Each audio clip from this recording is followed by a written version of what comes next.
या पुढचा मीथ आहे की क्लाउड मध्ये डाऊन टाईम होत नाही. लोकांना वाटतं की क्लाउड म्हणजे कधीच बंद न होणारं सर्व्हर आहे, पण खरं सांगायचं तर क्लाउड काही मॅजिक नाही.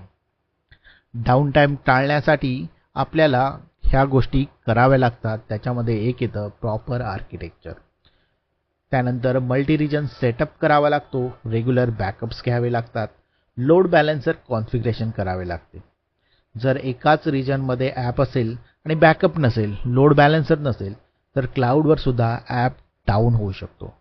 म्हणून लक्षात ठेवा की क्लाउड काही मॅजिक नाही, क्लाउड रिस्की नाही, क्लाउड 100% ऑटोमॅटिकही नाही, क्लाउड मॅजिक तर बिलकुल नाही आहे. पण क्लाउड सिक्युअर आहे, रिस्पॉन्सिबिलिटी शेअर्ड आहे आणि प्लॅनिंग आपण करायची असते. आपल्या हातात आहे ते क्लाउडला सिक्युअर ठेवणं.